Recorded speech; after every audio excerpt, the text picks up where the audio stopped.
It began innocently enough, or so it seemed. On August 11th, 2025, Jerry walked the red carpet at the premiere of America's Team, The Gambler and His Cowboys, a new Netflix documentary chronicling his decades-long reign. Flanked by family, photographers, and Hollywood lights, he gave reporters his signature blend of charm and showmanship.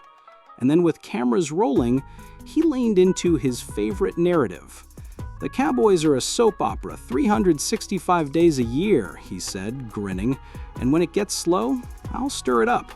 The crowd laughed. The quote made headlines.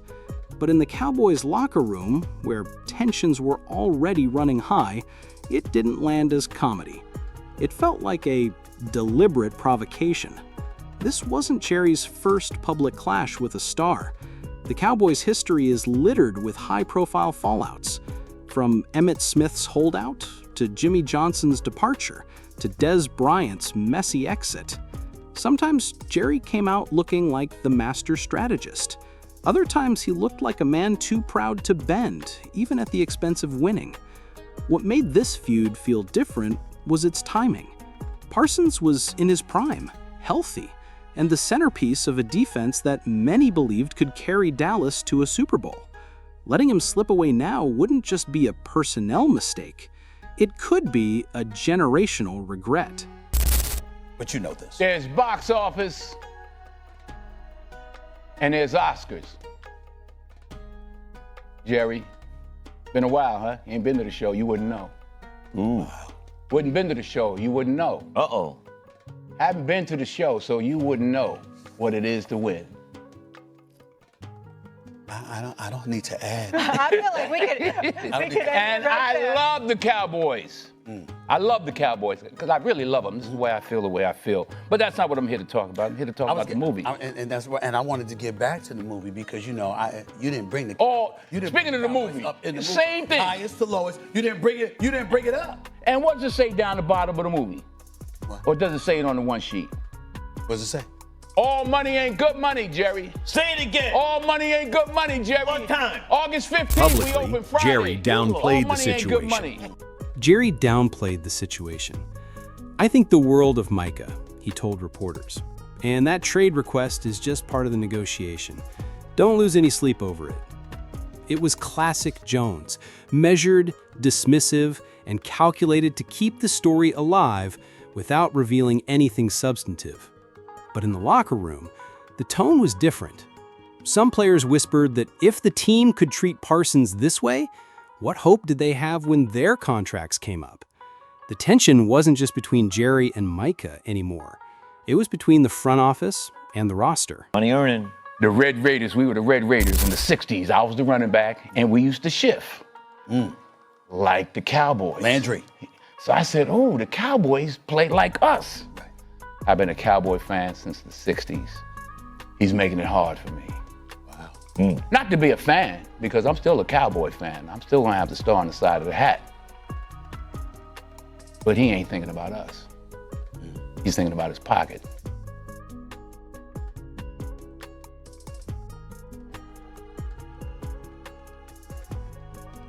This man's future.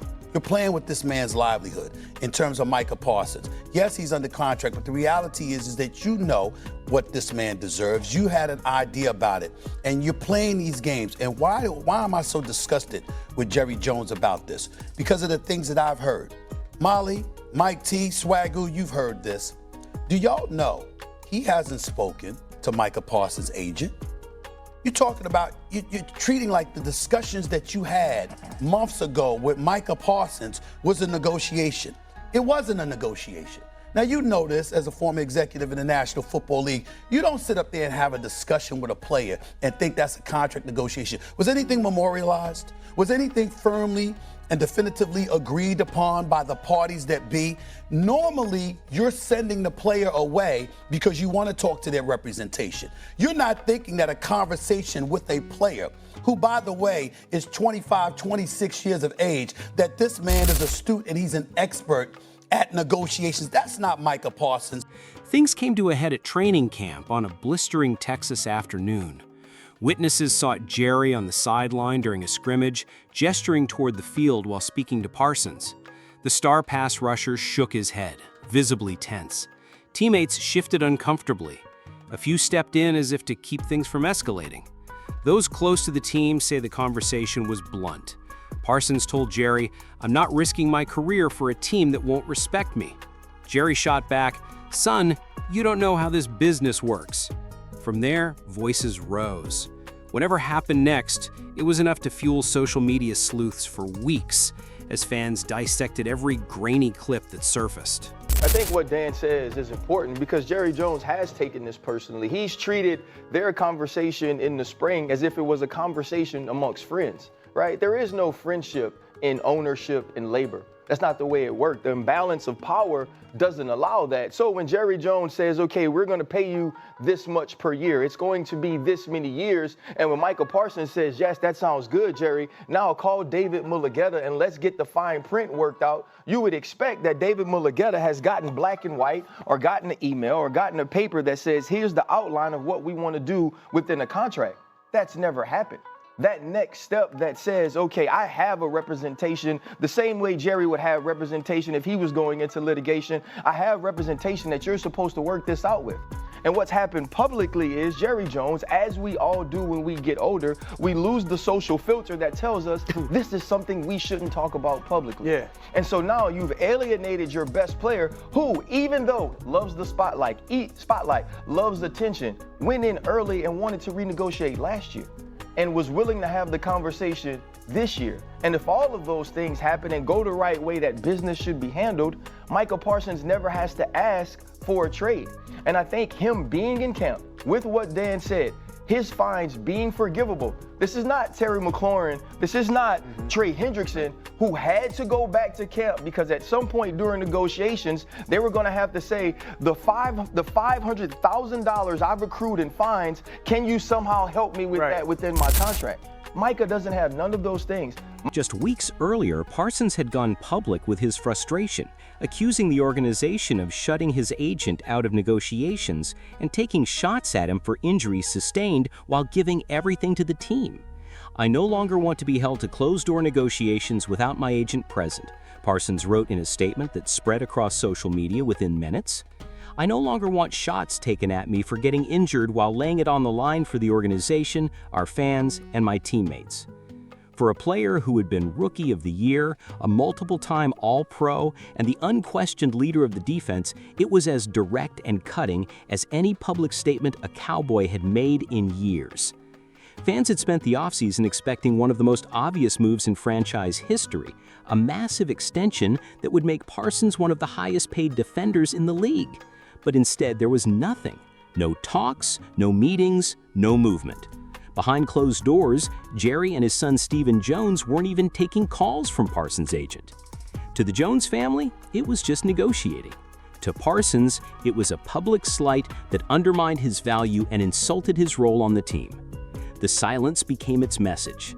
The Cowboys weren't going to be rushed, no matter how important the player. Done for decades and decades with your players. This is definitely a tactic. You can come to terms isolated and one-on-one, but specifications require an agent to be present or a professional in that field. Let Dave Mulugeta do his doggone job because he's really good at what he does. Boxing him out, You're going through the agent sooner or later, Jerry. So why are you not going through the agent for your star players? Some ain't adding up. You ask yourself and say, hey, why is Jerry doing this? Well, Jerry's been doing this since inception, and it's worked for him. But sooner or later, it may not work for everybody. You feel like Micah will sign with Dallas? Will Dallas seek a trade? Because he's still under contract with the Dallas Cowboys. So if you're asking who has the leverage, Jerry Jones has the leverage still. And it all comes down to salary cap. Because you got Dak Prescott that's making $60 a year. You got CeeDee Lamb that's also top paid. But he in a pickle, boy. It's gonna get real interesting in good old Dallas. They still doing training camp over there in California? I don't know, but somebody might not make the trip back to Dallas if they don't get that paperwork right. Like, it's really gonna get interesting. And we gonna keep our nose glued to the tube. For sure. In Dallas, drama isn't it. For sure. In Dallas, drama isn't an accident. It's part of the DNA. The Cowboys don't just play football, they perform.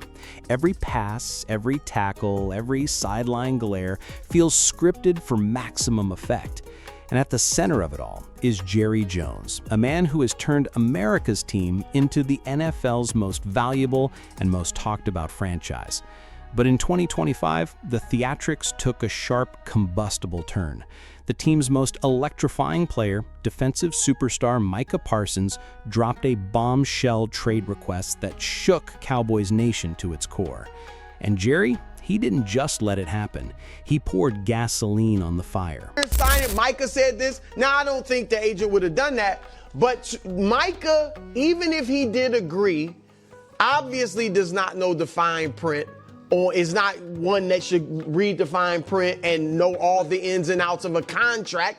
We have agents, and we got agents that deal with that stuff. So, of course, Micah wants his agent to do it. So don't tell me you're urgent to get this done when you won't even call his agent. And I don't know what the deal is with him and David Mulligetta. Mulligetta's one of the best agents in the league. So I don't know. Forbes just called him the most powerful guy in the NFL. I don't understand what in the world is going on. No, he's up there. I'm just telling you, He's the a top agent agent. in the NFL. Sorry. Okay. Forbes called him the most powerful great agent. Okay, I like yeah. So yeah, it's probably just, not more powerful than Goodell. Yeah, it's disingenuous. I think. Well, now look quickly. Yes, I do think it's getting done. Probably. I think, I'm probably. But Jerry does seem dug in. And the fact of the matter is this: as much as I hope Micah gets his deal, Micah doesn't have a lot because of of the rule. Yeah, the rules are what they are. He can't sit out.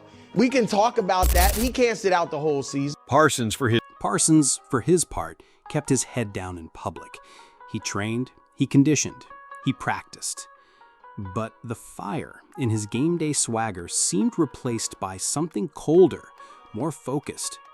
Around the league, other general managers began calling quietly, probing for cracks. What would it take? Would Jerry move him? Officially, the Cowboys weren't entertaining trade offers. Unofficially, every player has a price. And with the NFL salary cap tightening and other contracts looming, the question became whether Jerry was playing a game of leverage or playing with fire. Especially when you have T.J. Watt, who set the market for being the highest paid non-quarterback. In black and white, you know what the numbers are. He's making $41 million. Myles Garrett, before T.J. Watt, he was making $40 million at the defensive end position.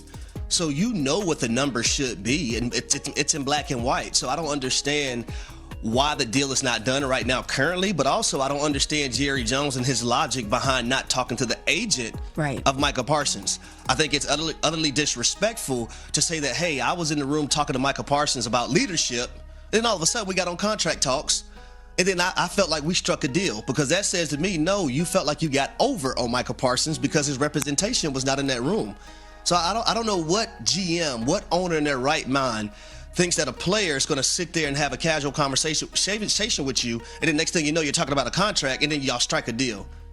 It's okay to have the respect for David Mulligetta and call the agent of Micah Parsons and figure this thing out. But that's not the case with Jerry Jones. So Jerry Jones is acting like the child in this situation, and Michael Parsons is being the adult.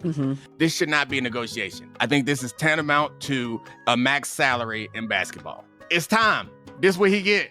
Pay him. This is not someone you should negotiate with. He was a first-round pick who performed like on a Hall of Fame track. What are we doing? You pay him $1 more than the person who got paid at that position prior to him. There are some car dealerships you can go into and haggle.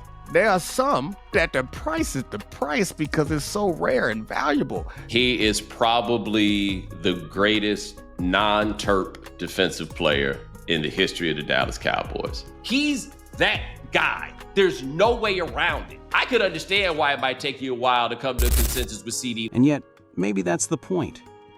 Jerry has always believed that attention is its currency. In his world, controversy isn't a problem to avoid. It's a tool to wield. There's sizzle, there's emotion, and there's controversy, he said on that red carpet. That controversy is good stuff in terms of keeping people's attention. But attention doesn't block passes or sack quarterbacks. It doesn't keep the locker room united. And when the cameras turn off and the stadium lights dim, it doesn't win games. Now, with the season looming, the Cowboys stand at a crossroads. Micah Parsons remains on the roster, but his future feels more fragile than ever. Jerry Jones continues to smile for the cameras, confident in his ability to control the story.